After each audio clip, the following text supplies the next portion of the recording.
வணக்கம். பரணி ஜோதிட நிலையம் வழங்கும் இன்றைய தகவல் மாங்கல்ய தோஷம். மாங்கல்ய தோஷம் பற்றி நிறைய சொல்லலாம். ஆண்களுக்கு மாங்கல்ய தோஷமானது சுக்கிரன் சூரியன், சுக்கிரன் குரு ரெண்டு பேரும் பார்வை 7ஆம் இடத்தில் பார்வை இருந்தாலே தோஷம் இல்லை. அப்போ 7ல் சுக்கிரனும் சூரியனும் இருந்தால் தோஷமா அப்படின்னா, சுக்கிரன் சொந்த வீட்டில் இருப்பது கொஞ்சம் தாமத திருமணத்தை ஏற்படுத்தி தோஷத்தை ஏற்படுத்தாது. 8ஆம் இடத்தில் சுக்கிரன் உச்சமாக இருந்தால் 8ஆம் இடமும் 12ஆம் இடமும் சுக்கிரனுக்கு மறைவு ஸ்தானம் இல்லை. எனவே 8ல் சுக்கிரன் இருந்தாலும் மாங்கல்ய தோஷம் இல்லை. 8ல் சனி இருந்தால் மாங்கல்ய தோஷம் இல்லை. அப்போ 8ல் இல்லை, அதே 8ஆம் இடத்துல சூரியன் செவ்வாய் சனி சேர்க்கை இருந்தால் தோஷத்தை ஏற்படுத்தும். 8ல் செவ்வாய் ராகு, கேது சனி, செவ்வாய் சனி, ராகு சனி அல்லது சனி கேது இது மாதிரி இருந்ததுன்னா தோஷத்தை, மாங்கல்ய தோஷத்தை ஏற்படுத்தும். இது எல்லாத்துக்கும் குரு பார்வை, குரு எங்கே இருக்காரோ அங்கேருந்து 5, 7, 9ஆம் இடத்தில் பார்வை இருந்தால், இந்த கிரகங்களுக்கெல்லாம் குரு பார்வை இருந்தால் தோஷமில்லை. காரணம், குரு பார்க்க கோடி நன்மை. அதனால் அந்த தோஷங்கள் மாங்கல்ய தோஷம் இல்லை.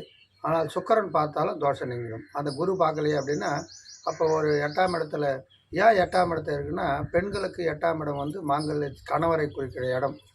அப்போ கணவரால் கட்டப்படுகின்ற மாங்கல்யத்துக்கு மாங்கல்ய தோஷத்தை ஏற்படுத்தும்.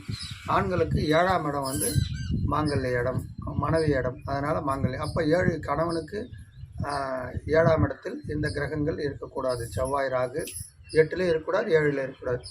கேது சனி, செவ்வாய் சனி, ராகு சனி அல்லது சனி கேது இவெல்லாம் இருந்து குரு பார்வை இருந்தால் தோஷம் இல்லை.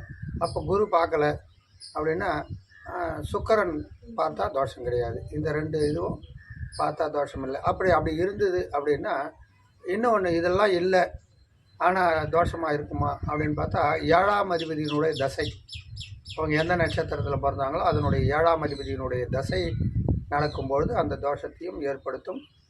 ஏன் ஏற்படுத்தும்? கல்யாணம் ஆகிடும், அதுக்கப்புறம் அந்த பிரிவினையை அல்லது சண்டை சாடிகளை ஏற்படுத்தும். அதை பார்க்கும்போது பார்க்கணும். அதே மாதிரி இதில் ராசி கட்டத்தில் இருக்குது அப்படின்னா, அம்ச கட்டத்தில் எப்படி இருக்குதுன்னு பார்க்கணும். நவன்னா 9, அம்சன்னா பொருத்தம். அம்ச கட்டத்தை பார்த்து முடிவுபடும். ராசி கட்டத்தை மட்டும் எடுத்த உடனே தோஷம் இருக்குது அப்படின்றது சொல்வது இயல்பல்ல.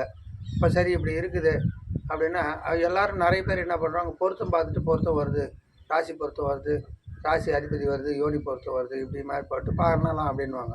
அப்போ முக்கியமாக எந்த நட்சத்திரப்படி பொருத்தம் வந்தாலும் இந்த ஜாதகத்தில் 2ஆம் இடம், 7ஆம் இடம், 2ஆம் இடம், 5ஆம் இடம், 7ஆம் இடம், 8ஆம் இடம், 9ஆம் இடம், 11ஆம் இடம் பார்க்கணும்.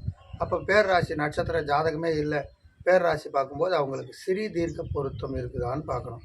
அந்த சிறீ தீர்க்க பொருத்தம் சரி, சிறீ தீர்க்க பொருத்தம் வரலைன்னா மகேந்திர பொருத்தம் வந்தால் மாங்கல்ய பலம் உண்டு. ஏன்னா தோஷத்தை கொடுக்கக்கூடிய இடம் சிறீ தீர்க்கம். சிறீனா பெண்ணு, தீர்க்கம்னா ஆயுள். அப்போ சிறீ தீர்க்கம் இருந்தால் அந்த பெண்ணுக்கு ஜாதகப்படி 8ஆம் இடம் எப்படி இருந்தாலும் பரவாயில்லைன்னா, அப்போ 8ஆம் அதிபதி தசை நடக்கக்கூடாது. அந்த 8ஆம் அதிபதி புத்தி நடக்கலாம், தவறில்லை. புத்தி வேறு, தசை வேறு. அப்போ இது மாதிரி இருக்கும்போது என்ன பண்ணணும் அப்படின்னா, அதுக்கு பரிகாரமாக வளர்பிறை வெள்ளிக்கிழமையில் லட்சுமிக்கு பூஜை பண்ணணும். வீட்டில் இருக்கிற லட்சுமி படத்துக்கு குங்குமத்தால் வரலட்சுமி நமன்னு சொல்லணும். அப்போ 5 சுமங்கலிக்கு பாத பூஜை பண்ணலாம். சரி, அதெல்லாம் நாங்கள் பண்ணிட்டோம் அப்படியே இருக்குது அப்படின்னா, திருவாரூர் பக்கத்தில் ஸ்ரீவாஞ்சியம் அப்படின்னு ஒரு கோவில் இருக்குது. ஸ்ரீவாஞ்சியம் கோவிலில் போயிட்டு அர்ச்சனை பண்ணலாம். சிதம்பரத்தில் தில்லை காளி அந்த கோவிலில் போய் அர்ச்சனை பண்ணலாம். திருச்சி உறையூரில் கமல நாச்சியார் கோவில்னு இருக்குது, அங்கே போய் அர்ச்சனை மட்டும் பண்ணால் போகிறோம். வேறு ஒன்றும் மாலைகளை அதெல்லாம் உங்கள் விருப்பம், தேங்காயை உடைக்கிறது அதெல்லாம் அர்ச்சனை பண்ணணும். அதே மாதிரி எல்லாத்த விட பெரிய விஷயம் என்னென்னா, நம்மளுக்கு கிட்ட லலிதா திருசதியில் 200வது பேராக வரக்கூடிய சர்வ மங்களாதேவி சமேத தர்மலிங்கேஸ்வரர். அந்த சர்வ மங்களாதேவின்றது லலிதா திருசதியில் 200வது வார்த்தையாக வருகிறது, 200வது தெய்வமாக அந்த லலிதா திருசதியில் வரக்கூடியது. அதில் அந்த சர்வ மங்களாதேவி சமேத தர்மலிங்கேஸ்வரர் கோவில் எங்கே இருக்குதுன்னா, சென்னையில் நங்கநல்லூரில் அந்த கோவில் இருக்குது. பொங்கி மடாலயத்துக்கு மின்புறம் இருக்குது. சென்னையில் இந்து காலனியில் சென்னை நங்கநல்லூரில் செல்வமங்கலா தேவி சமேத தர்மலிங்கேஸ்வரர் சுவாமிகிட்ட போயிட்டு அர்ச்சனை பண்ணி வரலாம். அது ஆய்வு செய்து எடுத்த கோவில். அதே மாதிரி சென்னையில் வந்து ஆதம்பாக்கத்தில் ஆண்டாள் புவனேஸ்வரி கோவில் இருக்குது. அந்த இடத்துல போனாலும் மாங்கல்யம் தோஷங்கள் நிவர்த்தி ஆகும். சரி, இது இருக்குது. குறிப்பாக மூல நட்சத்திரக்காரர்கள் வந்து இதெல்லாம் பண்ணனாலும் மூல நட்சத்திரக்காரர்கள் திருமுல்லை வாயிலில் இருக்கக்கூடிய அந்த கொடியுடை நாயகி, அந்த நாயகிக்கு அந்த கொடியுடை நாயகியை வணங்கி அந்த தாலி வந்து அந்த இடத்துல வச்சு தாலி சரடை வச்சு அர்ச்சனை பண்ணி வரலாம். இது மாங்கல்ய தோஷம் பொதுவாக கருத்தா 8ல் இருக்கும்போது இந்த கோவில்களுக்கு போவது சாலச் சிறந்தது. உடனே இதுவாகும். இங்கே என்னிடம் இருக்கின்ற மாங்கல்ய தோஷம் இருப்பவர்கள் அந்த இடத்துக்கும் திருமுல்லை வாயிலும் போயிருக்காங்க. அதே மாதிரி திருவாரூர் பக்கத்தில் ஸ்ரீவாஞ்சியம் பக்கத்தில் இருக்கிறவங்க போயிருக்காங்க. இப்போ சமீபத்தில் கூட இதில் செங்கம் பக்கத்தில் ஒரு நபர் வந்தாங்க. அவங்களுக்கு அந்த ஸ்ரீவாஞ்சியம் கோவில் சொன்னால் போயிட்டு வந்து திருமண பொருத்தம் வந்து அவங்க திருமணத்துக்கு உண்டான ஏற்பாடுகள் செய்து முடிக்கப்பட்டது. எனவே இந்த மாங்கல்ய தோஷம் பற்றி உங்களுடைய சந்தேகங்களும், வேறு தோஷங்கள் 63 வகையான தோஷங்கள் இருக்கிறது. அதில் நானாக வந்து ஒரு 9 தோஷங்களை தேவையில்லை அது பின்னால் பார்த்துக்கலாம், முக்கியமான தோஷங்கள் மட்டும் இப்போ சொல்லலாம் அப்படின்றதுக்காக இந்த முதல்ல மாங்கல்ய தோஷத்தை எடுத்தோம். ஏன்னா மாங்கல்ய தோஷம் ரஜ்ஜு பொருத்தம் இல்லை, கழுத்து பொருத்தம் இல்லைன்னுவாங்க. ஜாதகப்படி பார்த்தா மாங்கல்ய தோஷம் இருக்குதா அப்படின்றத பார்த்து ஆய்வு பண்ணணும். உங்களுடைய சந்தேகங்களை இந்த பரணி ஜோதிட நிலையம் 504ன்னு வரக்கூடிய அந்த நம்பருக்கு நீங்கள் தொலைபேசியை தொடர்பு கொள்ளலாம்.